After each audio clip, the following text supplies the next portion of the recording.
Hi friends, accounting का error rectification के numericals आज हम डिस्कस करने वाले हैं। यहाँ हमारा पहला क्वेश्चन है rectify the following errors.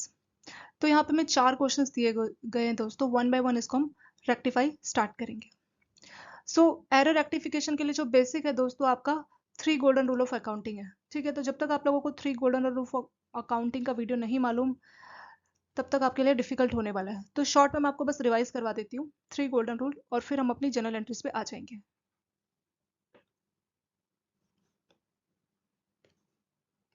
3 golden rule.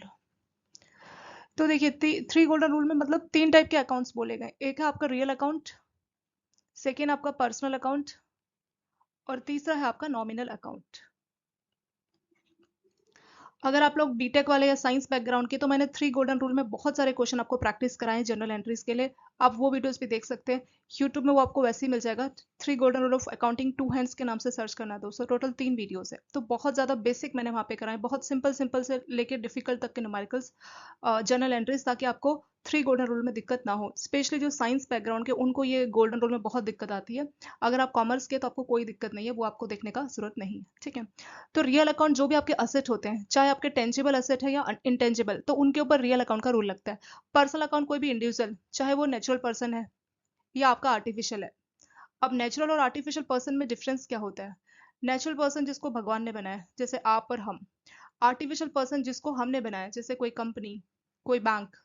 ठीक है, बैंक भी तो कुछ लोगों का ही है ना, कुछ शेयर होल्डर्स का है। तो कंपनी होगी, कोई बैंक होगी, कोई प्राइवेट लिमिटेड होगी, तो वो सारा हमारा आर्टिफिशियल पर्सन में आ जाएगा। ऐसे एक होता है रिप्रेजेंटेटिव पर्सनल।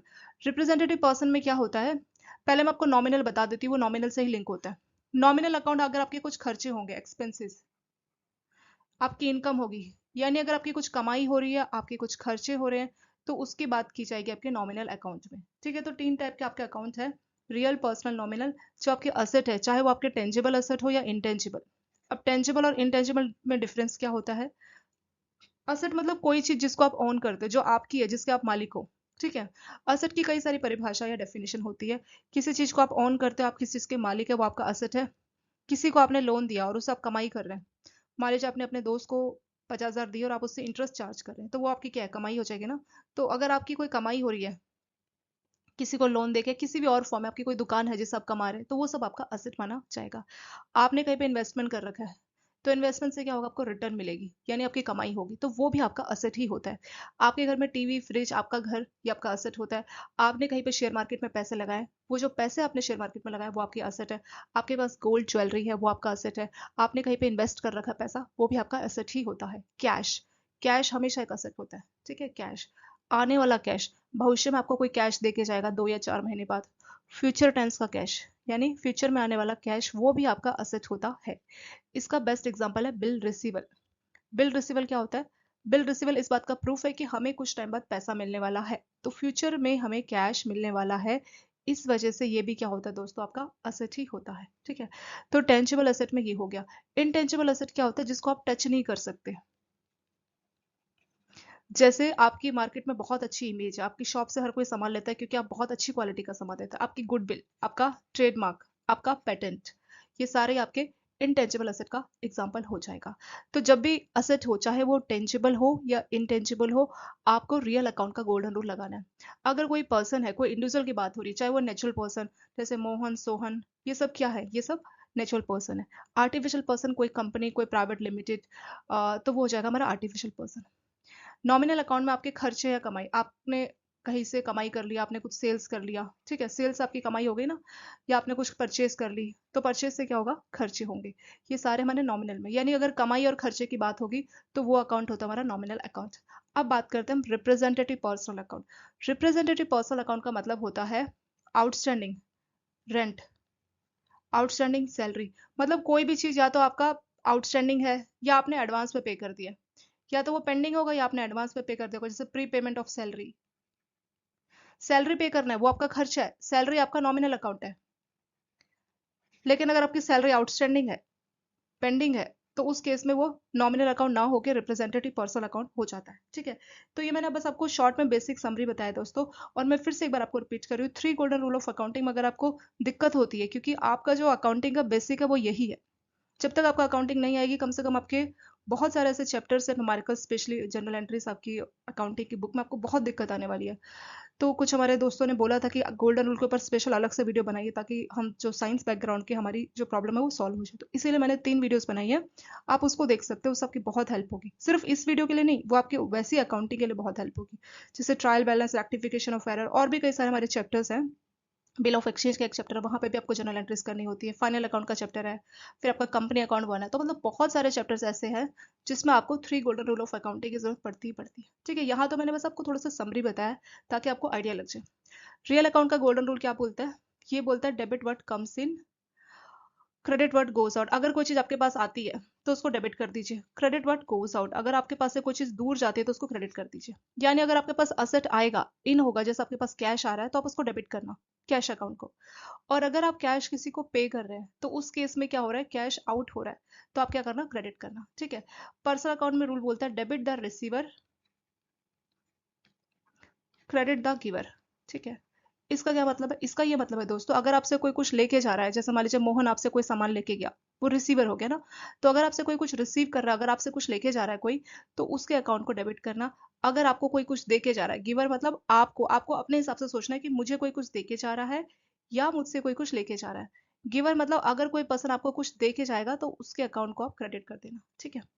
तो ये आपका तीनों जगह पे यही रूल लगता है। लास्ट में आता है आपका नॉमिनल अकाउंट। नॉमिनल अकाउंट का गोल्डन रूल बोलता है debit all expense and losses. अगर आपको कुछ भी लॉस होगा, एक्सपेंस होगा, तो उसको डेबिट करना। क्रेडिट ऑल इनकम या गेन, अगर आपकी कमाई होगी या गेन होगा तो उसको क्रेडिट कर देना। ठीक है। या इसको नॉर्मल सी भाषा में समझ सकते हो, अगर कुछ नेगेटिव होगा, जैसे आपका लॉस या खर्चा नेगेटिव है ना, तो नेगेटिव वाले में डेबिट कर देना, पॉजिटिव वाले में क्रेडिट कर देना। ठीक है।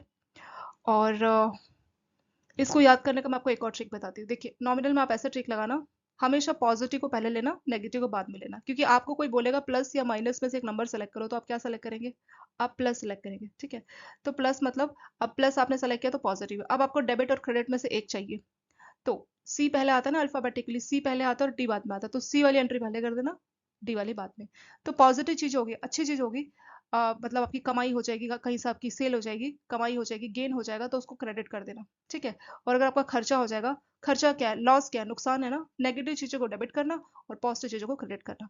ठीक है। नॉमिनल का मैंने आपको ट्रिक बताया जिससे आपको ये रूल भी याद हो जाए। अब हम आ जाएंगे दोस्तों इन 3 गोल्डन रूल के आधार पे, अब हम आ जाएंगे हमारे एरर रेक्टिफिकेशन के टॉपिक पे। चलिए, पहला है यहाँ पे credit sales to Mahesh ₹5,000 were not recorded. यानी इसमें क्या हुआ, एरर रेक्टिफिकेशन का मतलब क्या होता है दोस्तों, जैसे हम जनरल एंट्रीज करते हैं ना, जनरल एंट्रीज में आप कुछ अकाउंट डेबिट करते हैं, कुछ क्रेडिट करते हैं, तो गलतियां हो जाती है। गलतियां भी डिफरेंट डिफरेंट टाइप की होती है। कुछ गलतियां क्लर्क की मिस्टेक से होती है। ठीक है। कुछ गलतियां ऐसी होती है जहाँ पे गलतियां ही कंपनसेट होती है, हम कुछ एंट्री करना भूल जाते हैं, या कुछ एंट्री करते हैं तो गलत अकाउंट पे एंट्री कर देते हैं। क्योंकि सही जो अकाउंट है, कहाँ से आपने डेबिट किया, कहाँ क्रेडिट किया, वो जानना बहुत जरूरी होता है। अगर आपने कुछ का कुछ अकाउंट में एंट्री कर दिया तो उससे भी आपका आंसर सही नहीं आता। ठीक है। तो वही हमारा काम होता है, उसको ठीक करना। अगर हम स्टेप की बात करें तो सबसे पहले हम लोग जनरल एंट्रीज करते हैं, फिर जनरल से हम लेजर करते हैं, और फिर लेजर से हम ट्रायल बैलेंस बनाते हैं। ये जस्ट मैं आपको थोड़ा सा बस बेसिक ही बता रही हूँ। तो ये जो हम सीख रहे हैं, ये सारी आपकी जनरल एंट्रीज की बात हो रही है। इस जनरल से फिर लेजर होता है, और लेजर से फिर आपका ट्रायल बैलेंस बनता है। आपकी बुक में ट्रायल बैलेंस है, रेक्टिफिकेशन ऑफ एरर करके चैप्टर है। बुक के जितने भी आपके न्यूमेरिकल्स दिए मैंने सारे आपको एक्सप्लेन किए, चाहे तो आप उसका चैप्टर का वीडियोस देख सकते हैं।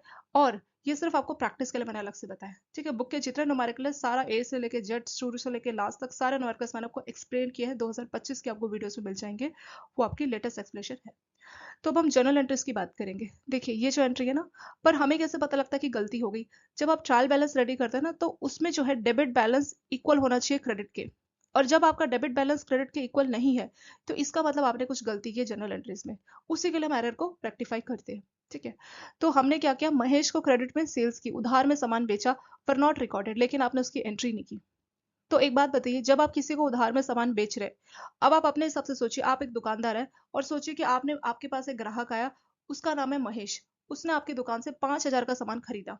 तो आपने उसको बोला कैश दो, उसने बोला पैसे तो नहीं है, मैं आपको बाद में देके जाऊंगा। यानी क्रेडिट सेल्स, क्रेडिट का मतलब होता है उधार में उसने आपसे सामान खरीदा है।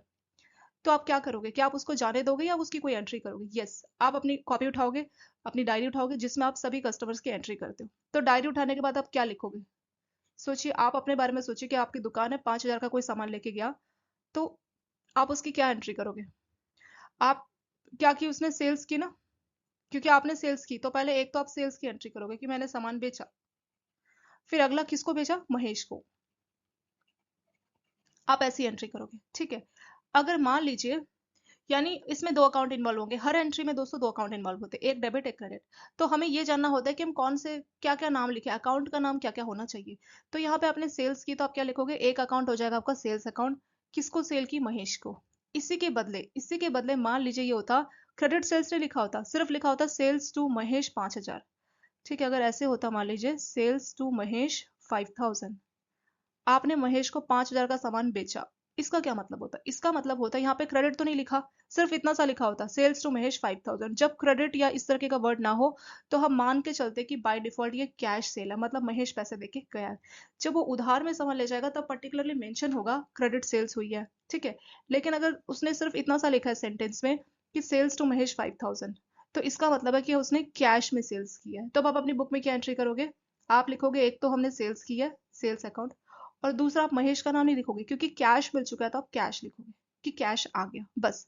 इसमें और इसमें डिफरेंस क्या है दोस्तों, डिफरेंस ये है कि जब आपसे कोई सामान उधार में लेके जाता है तो जो उधार करता है, जो आपसे उधार लेके गया, उसके बारे में आप उसका नाम लिखते हो ताकि आपको याद रहे कि महेश को हमने 5,000 का सामान उधार दिया। ये डायरी आप क्यों मेंटेन कर, ये आप खुद के लिए मेंटेन कर रहे हो कि हम महेश को बाद में बोल सके कि तुमने 5,000 का सामान लिया।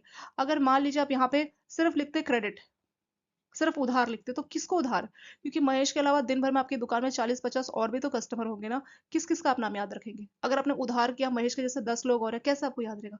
सो सबसे बेस्ट सोल्यूशन है कि हम उधार ना लिख के लिखेंगे महेश की, महेश को हमने उधार दिया है। लेकिन अगर महेश कैश देके जाएगा तो आप महेश का नाम नहीं लिखेंगे, क्यों, क्योंकि वहीं पे आपका महेश के साथ जो ट्रांजेक्शन है वो एंट्री खत्म। आपने दिया सामान, आपने की सेल्स, उसने दिया कैश, बात खत्म। यहाँ पे तो कोई बात नहीं, अब यहाँ पे क्या, बात खत्म नहीं हुई है, यहाँ पे उसको भी पैसे देने आना है, इसीलिए उसका नाम हमने लिखा है। अगर वो कैश दे जाएगा तो उसका नाम ना लिख के हम कैश लिखेंगे। ये बहुत इंपॉर्टेंट पॉइंट है दोस्तों, याद रखना, बहुत सिंपल सी लाइन है। खासतौर पे साइंस बैकग्राउंड वालों को ये दिक्कत बहुत आती है कि कहीं पे हम महेश का नाम लिखते हैं, कहीं पे हम कैश लिखते हैं, तो डिफरेंस क्या है। जब किसी की उधारी होगी, मतलब उस पर्सन का दोबारा आना होगा, तो उसमें उसका हम नाम लिखेंगे। लेकिन अगर ट्रांजेक्शन वहीं खत्म, उसने, हमने सेल्स की, उसने कैश दिया, ठीक है, हमने सामान बेचा, सामान गया और उसने हमें कैश दिया, बात खत्म, ट्रांजेक्शन खत्म। लेकिन अगर उसने उधारी की होगी तो हमने सेल्स किया, लेकिन उसने कैश तो दिया नहीं, तो कैश दिया नहीं तो हम क्या करेंगे, महेश का ही नाम लिख देंगे, ठीक है। तो इस तरह से इसकी ट्रांजेक्शन हमें करनी चाहिए। अब हम क्या करेंगे, इसकी journal entry, credit sales to Mahesh, 5,000 का आपने उसको उधार में सामान बेचा, तो कौन कौन से अकाउंट होंगे, एक तो सेल्स अकाउंट और एक होगा आपका महेश का अकाउंट, ठीक है। वर नॉट रिकॉर्डेड, इसकी आपने एंट्री नहीं की। चलिए मैंने यहाँ पे इरेज कर दिया है। तो अब हमारे दो अकाउंट इन्वॉल्व होंगे, एक हमारा सेल्स अकाउंट और दूसरा दोस्तों महेश अकाउंट, ठीक है। किस अकाउंट को आप डेबिट करेंगे और किसको क्रेडिट करेंगे, सेल्स अकाउंट, क्योंकि जब भी आप कुछ सेल करते हैं तो एक होता है आपका सेल्स अकाउंट, और अगर आपने उधार में लिखा है तो जिसको आपने उधार दिया उसका नाम से एक अकाउंट बनाएंगे। अगर उसने कैश दिया है तो हम कैश के नाम से बनाएंगे, उसका नाम नहीं लिखेंगे। तो सेल्स क्या है दोस्तों, जब भी आप कोई सामान बेचते हैं तो ये क्या है दोस्तों, जब भी सेल होती है, परचेस होती है, ये हमारे नॉमिनल अकाउंट है। क्यों, क्योंकि इसमें बात हो रही है आपकी इनकम और एक्सपेंस की, ठीक है। सेल्स कौन सा अकाउंट है, सेल्स हमारा, सॉरी ये हमारी कमाई, सेल्स करके आप क्या कर रहे हैं, अर्न कर रहे हैं, कमाई, या इंग्लिश में बोल लीजिए इनकम। तो ये हमारी इनकम है। तो इनकम की बात कौन से अकाउंट में होती है, ये बात होती है दोस्तों नॉमिनल अकाउंट पे। ये देखिए, जब भी आपकी कमाई होती है, इनकम की बात होती है नॉमिनल अकाउंट। नॉमिनल अकाउंट का रूल क्या बोलता है, debit all expense and losses. मैं साइड बाय साइड आपके रूल्स बार बार लिख दूंगी ताकि आपको याद रह जाए, ठीक है। तो नॉमिनल अकाउंट का गोल्डन रूल बोलता है, जब भी आपकी कमाई होगी तो समझना ये नॉमिनल अकाउंट है। और नॉमिनल अकाउंट का रूल बोलता है debit all expense and losses, अगर आपको एक्सपेंस होता है, लॉस होता है, उसको डेबिट करना। Credit all income and gain, अगर आपकी कुछ कमाई होगी तो उसको क्रेडिट करना, क्योंकि आपको यहाँ पे इनकम हुआ तो आप क्या करना, क्रेडिट करना। तो इसीलिए इनकम की वजह से ये अकाउंट क्या होगा दोस्तों, क्रेडिट होगा। जब ये अकाउंट क्रेडिट होगा तो by default Mahesh account debit होगा, क्योंकि दो अकाउंट है, एक होगा डेबिट एक होगा क्रेडिट। आप चाहे तो यहीं पे सेल्स अकाउंट क्रेडिट और महेश अकाउंट को डेबिट बोल सकते हैं, पर मैं आपको बताऊंगी कि महेश अकाउंट डेबिट क्यों हुआ, ठीक है। देखिए महेश कौन है दोस्तों, महेश को किसने बनाया, महेश गॉड की क्रिएशन है, तो ये नेचुरल पर्सन है। क्योंकि ये नेचुरल पर्सन है तो महेश अकाउंट पे जो गोल्डन रूल लगेगा वो लगेगा आपके पर्सनल अकाउंट का। पर्सनल अकाउंट का गोल्डन रूल बोलता है डेबिट द रिसीवर, अगर आपसे कोई कुछ लेके जा रहा है तो उसको डेबिट करो। क्रेडिट द गिवर, अगर आपको कोई कुछ देके जा रहा है, ये आप अपनी बुक में एंट्री कर रहे हो ना, तो दुकानदार की नजरों से सोचो, महेश कौन है, रिसीवर है गिवर है, महेश उससे उधार में सामान लेके गया, क्योंकि वो महेश आपकी दुकान से सामान उधार में लेके गया। कोई भी कस्टमर है आपका, सामान लेके गया, तो वो हमेशा क्या होगा, रिसीवर होगा। क्या होगा, रिसीवर, क्योंकि उसने आपसे सामान लिया। क्या वो गिवर है, नहीं। अगर कोई आपको कुछ सामान बेच के जाएगा तो वो गिवर होगा, जैसे आपने कहीं से कपड़े मंगाए होलसेलर से, तो वो गिवर होंगे। पर महेश क्या है, रिसीवर। क्यों, क्योंकि आपने सेल्स की सामान बेचा, किसको बेचा, महेश को बेचा, तो महेश रिसीवर है। क्योंकि महेश रिसीवर है तो पर्सनल अकाउंट का रोल बोलता है डेबिट द रिसीवर। क्योंकि महेश रिसीवर है इसलिए इसका अकाउंट क्या हो जाएगा दोस्तों, डेबिट हो जाएगा। तो जब भी आप जनरल एंट्रीज करते, हमेशा पहले आप क्या करना, हमेशा पहले आप डेबिट की एंट्री करना और फिर नीचे क्रेडिट की, ये जनरल रूल रहता है। सबसे पहले हम डेबिट की एंट्री करते हैं, फिर सेकंड लाइन में हम क्रेडिट की एंट्री करते हैं। ठीक है, अब इस एंट्री को हम कैसे करेंगे, डेबिट कौन हुआ है, महेश, तो इसकी एंट्री होगी ऐसे, जनरल एंट्री, महेश अकाउंट, फिर लिख देना डेबिट, कितने का था दोस्तों, 5,000 का। फिर सेल्स अकाउंट क्रेडिट, नीचे लिखना सेल्स अकाउंट।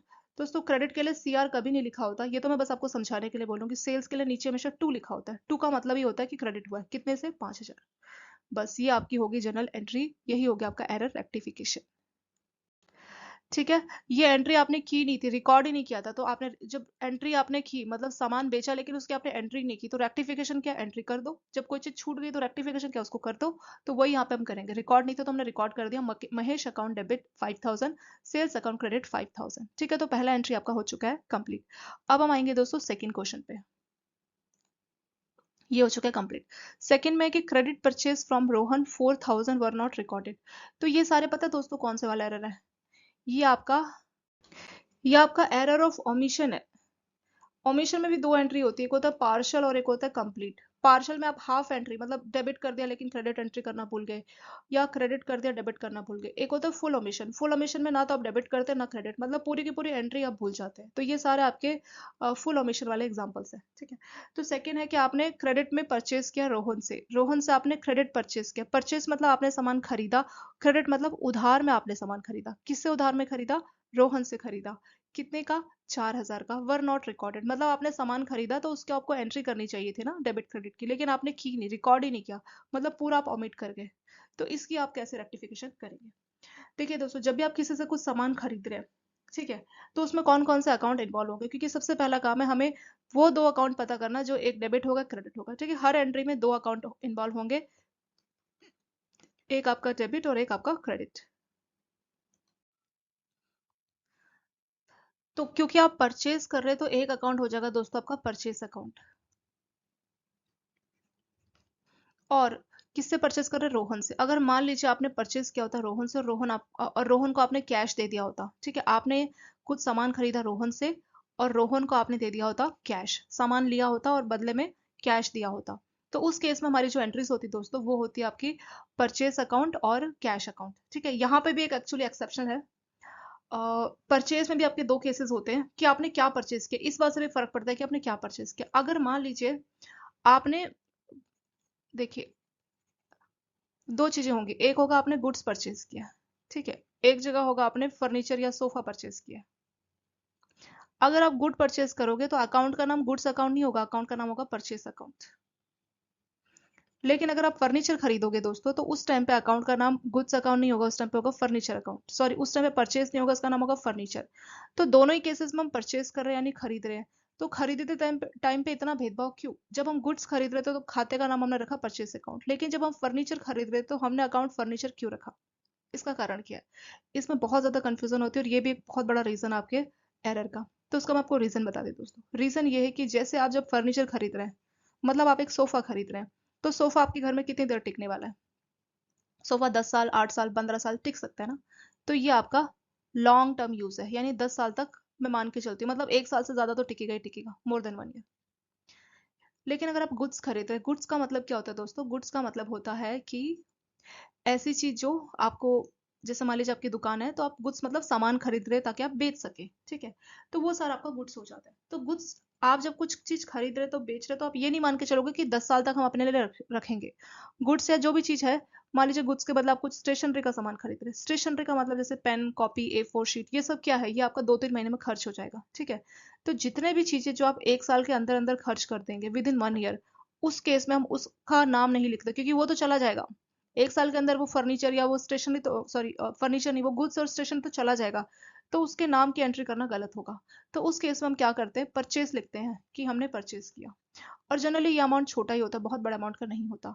तो इसीलिए हम जो एंट्री करते हैं वो परचेज की करते हैं। तो हम परचेज का नाम लिखेंगे या गुड्स का या फर्नीचर का, ये टाइम पे डिपेंड करता है। जो चीज़ आप खरीद रहे हो वो कितने टाइम की है। अगर वो आपके पास 1 साल से ज़्यादा टिकने वाली है, लॉन्ग टर्म की यूजेज की है, तो उस केस में आप उसी का नाम लिखना। फर्नीचर है तो फर्नीचर अकाउंट लिखना, टीवी है तो टीवी अकाउंट लिखना, सोफा है तो सोफा, घर है तो उसी के नाम से, लैंड है तो लैंड अकाउंट, इस तरह से आप लिखेंगे। लेकिन अगर वो चीज़ आपके पास 1 साल से कम टाइम तक टिकेगी तो आप उसका नाम नहीं लिखना।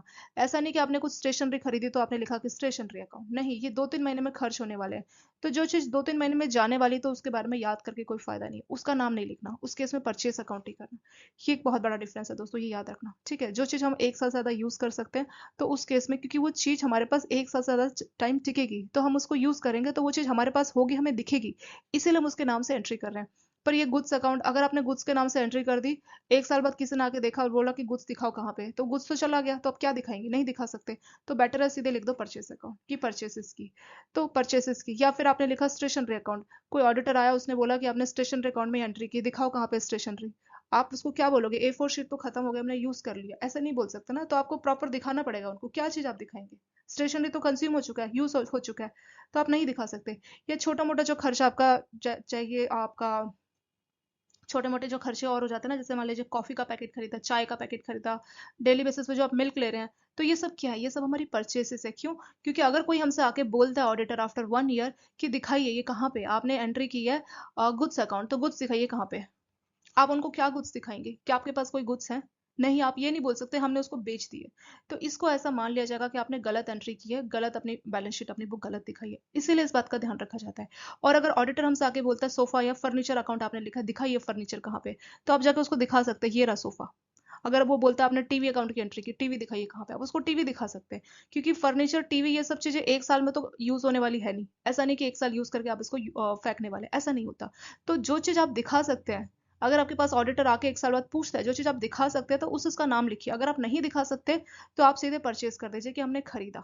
ठीक है, तो ये स्टैंडर्ड होता है। परचेज की अगर आपने एंट्री कर दी ना, तो मान लिया जाएगा कि ये छोटे मोटे खर्चे और ये चीज यूज हो चुकी होगी। ठीक है, इसीलिए गुड्स, स्टेशनरी, ऐसी चीजें जो 1 साल के अंदर अंदर खर्च होने वाली है, उन चीजों की एंट्री हम उसके नाम से नहीं करते। इसलिए नहीं करते क्योंकि ऑडिटर आके अगर हमसे पूछेगा ये दिखाओ कहाँ है, आपने गुड्स अकाउंट लिखा, कहाँ है गुड्स, तो आप उसको ऐसे नहीं बोल सकते कि गुड्स हमने बेच दिए। या आपने एंट्री कर रखी स्टेशनरी अकाउंट, कहेगा कहाँ है दिखाओ स्टेशनरी, आप ये नहीं बोल सकते कि हमने खर्च कर दिया। तो बेटर है कि सीधे लिख दो परचेस अकाउंट, वो आपसे ज्यादा क्वेश्चन भी नहीं करेगा। ठीक है, इसीलिए ऐसा किया जाता है। आई होप आपको समझ में आया होगा दोस्तों ये क्या होता है। चलिए अब क्वेश्चन पे आ जाते हैं। इस सेकंड क्वेश्चन में क्या करना है हमें, क्रेडिट परचेज किया आपने रोहन से, तो यहाँ पे कुछ मेंशन नहीं है ना सोफा या फर्नीचर, तो मान के चलेंगे कि ये छोटी चीज हमने परचेज की। क्योंकि अगर कोई बड़ी चीज या कोई असेट, कोई चीज अगर जुड़ जाती है, जैसे सोफा, ये क्या एक असेट जुड़ गया, एक चीज जुड़ गई, तो उसका प्रॉपर नाम होगा कि फर्नीचर अर्नीचर। अगर यहाँ पे होता है ना क्रेडिट फर्नीचर परचेज, अगर फर्नीचर होता तो हम परचेज ना लिख के फर्नीचर का नाम लिखते। क्यों?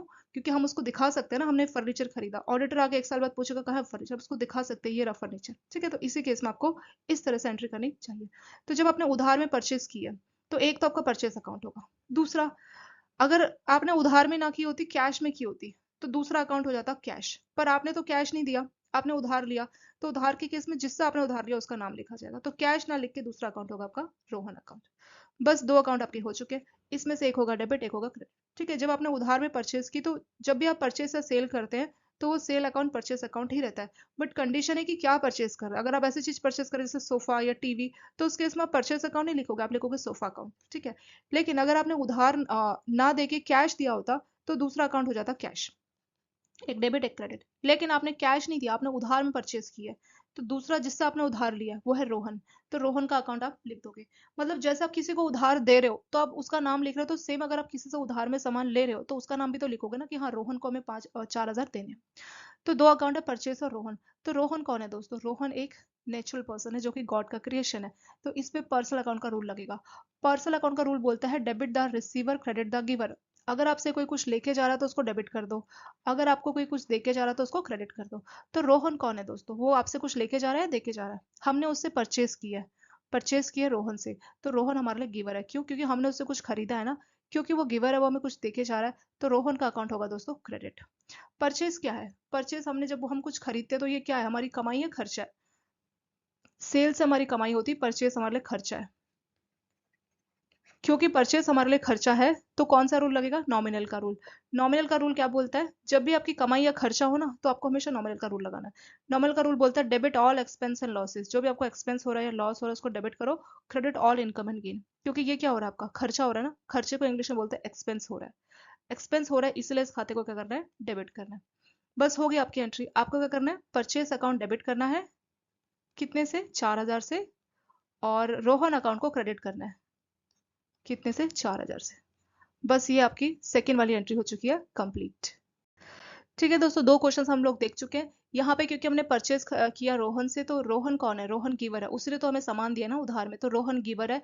इसीलिए debit the receiver credit the giver, क्योंकि वो गिवर है, उसने सामान दिया है, तो रोहन का क्रेडिट कर देंगे अकाउंट। और परचेज, क्योंकि हमने परचेज की, तो जब भी हम कुछ परचेज करते हैं तो वो हमारे लिए क्या है? खर्चा है, तो खर्चे की बात होती है नॉमिनल अकाउंट में। तो नॉमिनल का रूल बोलता है debit all expense and losses. अगर आपका कुछ खर्चा हो रहा है या एक्सपेंस हो रहा है या लॉस हो रहा है, उसको डेबिट कर दो, इसलिए हमने इसको डेबिट कर दिया। ठीक है, यहाँ पे हमने दो गोल्डन रूल यूज किए, एक तो पर्सनल अकाउंट का और दूसरा नॉमिनल अकाउंट का। दो क्वेश्चंस हो चुके हैं, अब हम तीसरा क्वेश्चन का रेक्टिफाई करेंगे। ठीक है, ये दो हो चुके हैं। Third, goods return to Rakesh पर नॉट रिकॉर्डेड। ठीक है, रिटर्न टू मतलब आपने राकेश से कोई सामान लिया होगा, मान लीजिए, पर नॉट रिकॉर्डेड। ठीक है, good return to Rakesh 8,000 but not recorded का सिंपल सा मतलब है कि आपने राकेश से पहले कुछ सामान लिया होगा, आपने उसको वापस कर दिया, आपने उसकी एंट्री नहीं की, उसकी रिकॉर्डिंग करनी होगी। ठीक है, तो कैसे आप करेंगे? आप रिटर्न किसको करते हैं दोस्तों? कोई भी सामान आप किसको रिटर्न करते हैं? सामान हम उसको रिटर्न करते हैं जिसको हमने कुछ खरीदा होगा। ठीक है, तो यानी आपने इसको हम ऐसे समझ सकते हैं इस लाइन को कि हमने राकेश से, इस लाइन को मैं लिखती हूँ कि हुआ क्या होगा एग्जैक्टली, हमने राकेश से कुछ परचेज किया होगा, यानी कुछ खरीदा होगा। ठीक है, उसके बाद हमें वो सामान पसंद नहीं आया होगा। ठीक है, खरीदा होगा, उसके बाद हमें सामान पसंद नहीं आया होगा और हमने उसको बोला होगा कि हमें नहीं चाहिए, हम रिटर्न। जैसे आप दूध का पैकेट लेके आ गए और पता लगा वो तो एक्सपायर है, आप वापस करके आते ना, रिटर्न करके आते हैं, तो वही चीज आपने की है। Goods return to Rakesh. तो आपने आपने गुड्स किसको रिटर्न किया? राकेश को किया है, तो एक खाता तो आपका हो जाएगा राकेश। ठीक है, किसको किया? राकेश को। तो एक अकाउंट हो जाएगा दोस्तों आपका Rakesh. Goods return to Rakesh, तो राकेश से आपने खरीदा होगा, तो खरीदने को क्या बोलते हैं? परचेज। जब आपने खरीदा होगा तभी तो आप उसको वापस करोगे ना। वापस किसको कर सकते हैं? दुकानदार को वापस कर सकते हैं। क्यों? क्योंकि आपने दूध का पैकेट खरीदा था, आपने परचेज किया था। तो जब आप दुकानदार को वापस करने जा रहे हो तो उसको क्या बोला जाएगा? उसको बोला जाएगा परचेज रिटर्न। मतलब जो हमने आपसे खरीदा था उसको हम वापस कर रहे हैं, परचेस रिटर्न। तो इस खाते का नाम क्या होता है दोस्तों? उसको बोलते हैं परचेस रिटर्न। अगर हम कुछ किसी से कोई सामान खरीद रहे हैं और उसको वापस कर रहे हैं, तो खरीदी हुई चीज को वापस करने को बोलते हैं रिटर्न, और खरीदी हुई चीज को बोलते हैं परचेस रिटर्न। तो इस खाते का नाम हो जाएगा परचेस रिटर्न। और किसको आप वापस कर रहे हैं? दुकानदार को। अगर हम होते तो हम लिखते दुकानदार, पर आपने राकेश को रिटर्न किया, तो आपका कौन हो जाएगा? राकेश यहाँ पे हो जाएगा। तो राकेश कौन है दोस्तों? राकेश एक पर्सन है, तो क्योंकि राकेश एक पर्सन है तो इस पे कौन सा अकाउंट का रूल लगेगा? पर्सनल अकाउंट का रूल लगेगा। तो पर्सनल अकाउंट का रूल बोलता है debit the receiver credit the giver. अगर आपसे कोई कुछ लेके जा रहा है तो उसका अकाउंट डेबिट कर दो, अगर आपको कोई कुछ देके जा रहा है तो उसका अकाउंट क्रेडिट कर दो। तो राकेश को आपसे कुछ ले रहा है या दे रहा है? आपने जब दुकानदार को उसका मिल्क का पैकेट वापस किया, तो दुकानदार कौन है? दुकानदार है रिसीवर, क्योंकि वो आपसे लेके जा रहा है। ठीक है, सेम ऐसे आपने राकेश को सामान वापस किया, तो सामान आपकी पॉकेट से आउट हो रहा है, सामान आपकी पॉकेट से आउट हो रहा है और कहाँ जा रहा है? राकेश के पास जा रहा है। तो इसका मतलब राकेश कौन है? वो है आपका रिसीवर। क्योंकि राकेश रिसीवर है तो राकेश का अकाउंट क्या होगा? यहाँ पे डेबिट हो जाएगा। ठीक है, क्यों राकेश का अकाउंट डेबिट हो रहा है? क्योंकि जब आप उसको सामान वापस कर रहे हो तो राकेश एक पर्सन अकाउंट है, तो वो रिसीवर है गिवर है? रिसीवर मतलब जो आपसे कुछ लेके जाएगा। तो जब आप उसको सामान वापस कर रहे हो तो वो है रिसीवर, वो आपसे सामान ले रहा है ना, आप अपने हाथों से सामान उसको दोगे तो आपके हाथों से वहां पे जा रहा था, वो रिसीवर हो गया। क्योंकि वो रिसीवर है तो राकेश का अकाउंट डेबिट होगा। अब हम बात करेंगे परचेस रिटर्न अकाउंट, क्योंकि परचेस रिटर्न अकाउंट क्या है? ठीक है, देखिए दोस्तों, परचेस अकाउंट क्या है? परचेस अकाउंट और परचेस रिटर्न बिल्कुल उसका अपोजिट है। परचेस मतलब आप सामान खरीद रहे हैं। ठीक है, और परचेस रिटर्न मतलब, परचेस रिटर्न का मतलब सिंपल सा हो गया कि परचेस मतलब आपका खर्चा हो रहा है। तो जब खर्चा होता है तो आप कौन सा रूल लगाते हैं? नॉमिनल का, कि debit all expense and losses. क्योंकि आपको एक्सपेंस हो रहा है, खर्चा हो रहा है, तो इसीलिए आप इस अकाउंट को डेबिट करते हैं। क्योंकि आप परचेस अकाउंट को डेबिट करते हैं, तो परचेस क्यों करते हैं? क्योंकि वो आपका खर्चा हो रहा है। लेकिन जब आप सामान वापस दे के आए, तो इसको आप ऐसे बोल सकते हैं, परचेस रिटर्न में आपका खर्चा तो नहीं हो रहा ना, वो आपको दुकानदार, मान लीजिए 40 रुपए का वो पैकेट था दूध का, तो वो आपको पैसे वापस देगा। क्योंकि वो आपको पैसे वापस कर रहा है, तो ये आपका खर्चा तो नहीं है, इसको आप कमाई बोल सकते हो। ठीक है, एग्जैक्टली कमाई भी नहीं है, पर हाँ अगर हम परचेज को खर्चा बोल रहे हैं तो परचेज रिटर्न को हम अपनी कमाई मान सकते हैं। तो जब आप परचेज अकाउंट को डेबिट करते हैं तो परचेज रिटर्न को आपको क्या करना चाहिए, क्रेडिट करना चाहिए। ठीक है, लॉजिक बस आप परचेज से याद रखिए दोस्तों। जब हम कुछ परचेज करते हैं, परचेज रिटर्न इसका अपोजिट होता है, ये तो आप मानते हैं ना। परचेज मतलब हम सामान खरीद रहे हैं, परचेज रिटर्न मतलब हम सामान वापस कर रहे हैं। ठीक है, तो जब आप कुछ परचेज करते हो तो कौन सा अकाउंट करते हो, डेबिट या क्रेडिट? जब भी आप परचेज करोगे मतलब आप खर्चा कर रहे हो, या इंग्लिश में बोल दीजिए एक्सपेंस। तो जब भी कमाई या खर्चे की बात होगी वो आपका नॉमिनल रूल होता है, जो बोलता है debit all expense and losses, credit all income and gain. अगर आपको एक्सपेंस या लॉस होगा उसको डेबिट करना, अगर इनकम या गेन होगी तो क्रेडिट करना, क्योंकि आप परचेज कर रहे हैं। सिर्फ हम परचेज समझ रहे हैं दोस्तों, परचेज रिटर्न हम अभी थोड़ी देर में देखेंगे, अभी सिर्फ हम परचेज समझ रहे हैं। क्योंकि परचेज अकाउंट आपका डेबिट होता है तो परचेज रिटर्न इसका अपोजिट है, इसीलिए अकाउंट आपका क्रेडिट इसमें हो जाएगा। तो इसकी एंट्री क्या होगी, राकेश अकाउंट डेबिट। राकेश का अकाउंट डेबिट होगा कितने से, 8000 से। और परचेज रिटर्न अकाउंट क्या हो जाएगा आपका, क्रेडिट। क्रेडिट के लिए सीआर नहीं यहाँ पे 2 लगता है, कितने के लिए, 8000 के लिए। बस ये इसका जनरल एंट्री हो चुका है कंप्लीट। एक लास्ट क्वेश्चन और देख लेंगे, चौथा। Goods return from Mahesh were not recorded. यानी आपने गुड्स बेचे थे महेश को, रिटर्न फ्रॉम महेश मतलब महेश को आपने गुड्स बेचे थे, वो आपको वापस करके गया, कितने का, 3000 का। ये आपने रिकॉर्ड नहीं किया। ठीक है, तो जब आपको महेश ने गुड्स रिटर्न किए होंगे तो वो क्यों रिटर्न किए होंगे, इसको आप क्या बोलेंगे, जो गुड्स रिटर्न हुए हैं फ्रॉम महेश, इसको आप क्या बोलेंगे? इससे पहले था दोस्तों गुड्स रिटर्न टू राकेश को बोला था आपने परचेज रिटर्न, क्यों, क्योंकि आपने राकेश से खरीदा था और आप उसको वापस करके आए। इसमें क्या हुआ है, गुड्स रिटर्न फ्रॉम महेश का मतलब है कि आपने सेल की थी महेश को, किसको, महेश को, और उसको आपका सामान पसंद नहीं आया तो उसने आपको रिटर्न कर दिए, कितने का, 3000 का गुड्स। तो गुड्स जब रिटर्न हुए हैं आपके महेश से तो इसको बोला जाएगा सेल्स रिटर्न, मतलब जो चीज आपने सेल की थी महेश को वो उसने आपको वापस कर दी। ठीक है, तो एक अकाउंट हो जाएगा आपका सेल्स रिटर्न, किसने किया, महेश ने, क्योंकि महेश ने किया तो दूसरा अकाउंट हो जाएगा दोस्तों यहाँ पे महेश। बस इन्हीं 2 अकाउंट की हमें एंट्री करनी है। गुड्स रिटर्न फ्रॉम महेश का मतलब जब आपने गुड्स सेल किए होंगे महेश को तो उसको सामान पसंद नहीं आया इसलिए उसने रिटर्न कर दी। इसके लिए जो अकाउंट यूज होता है वो होता है आपका सेल्स रिटर्न। सेल्स क्या है दोस्तों, सेल्स आपकी इनकम है, आप बोल सकते हैं कमाई है। ठीक है, इनकम की बात चलती है नॉमिनल में। रूल बोलता है debit all expense and losses, credit all income and gains. अगर आपको कुछ इनकम हो या गेन हो उसको आप क्रेडिट कर दीजिए। ठीक है, तो क्योंकि इनकम और गेन हमारा क्रेडिट होता है तो इसलिए इसकी एंट्री कहाँ हो जाएगी, इनकम होता है हमारा, सॉरी इनकम हमारी सेल्स, क्योंकि सेल्स है तो सेल्स यानी इनकम, इनकम की बात चलती है नॉमिनल में।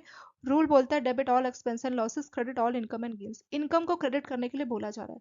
तो अगर हमने सेल्स की तो हमारी कमाई हुई थी इसलिए हमने क्रेडिट किया था। बट सेल्स रिटर्न इसका बिल्कुल अपोजिट है, उसमें क्या है, हमें पैसे वापस देने हैं, तो वो हमारा एक तरह से एक्सपेंस या आप लॉस बोल सकते हैं। वो आपका सीधा सीधा लॉस है, क्यों, क्योंकि आपका ग्राहक आपको सामान वापस देके गया। जब ग्राहक आपको सामान लेके गया था, जब आपने सेल्स की थी तो आपने बोला इनकम हो गई तो आपने क्रेडिट किया, लेकिन जब वो वापस कर रहा है तो ये क्या हो जाएगा, ये हो जाएगा लॉस, तो इसको क्या करेंगे आप, डेबिट करेंगे। सिर्फ सेल्स अकाउंट है तो उसको आपको क्रेडिट करना है क्योंकि वो हमारी गेन है या इनकम है। लेकिन सेल्स रिटर्न तो मतलब सामान वापस हो गया, तो उस अकाउंट को क्या करना, आपको डेबिट करना चाहिए। ठीक है, तो यहाँ लिख देते हैं सेल्स रिटर्न अकाउंट क्या हो जाएगा यहाँ पे, डेबिट हो जाएगा, कितने का, 3000 का। और महेश, किसको आप सामान रिटर्न कर रहे हैं, सेल्स रिटर्न किसने किया आपको, फ्रॉम महेश। तो महेश कौन है दोस्तों, वो पर्सन है, तो पर्सनल अकाउंट का रूल लगेगा। रूल बोलता है debit the receiver credit the giver. अगर आपसे कोई कुछ लेके जा रहा है तो उसको रिसीव डेबिट कीजिए, अगर आपको कोई कुछ देके जा रहा है तो उसको क्रेडिट कीजिए। क्योंकि महेश कौन है यहाँ पे, महेश यहाँ पे गिवर, क्यों, क्योंकि वो हमारा सामान हमें वापस देके जा रहा है, तो हमारी नजरों में महेश कौन है, गिवर है, क्योंकि वो गिवर है इसीलिए महेश का अकाउंट क्या होगा यहाँ पे, क्रेडिट हो जाएगा। ठीक है, कितने से, 3000 से, तो क्रेडिट के लिए आप लोग 2 लगाते हैं। तो एंट्री हो जाएगी sales return account debit 3000 to Mahesh account credit 3000। ठीक है, इसके साथ ये सिंपल से 4 आपके एरर रेक्टिफिकेशन यहाँ पे हो चुकी है complete. Okay friends, thank you so much for watching this video.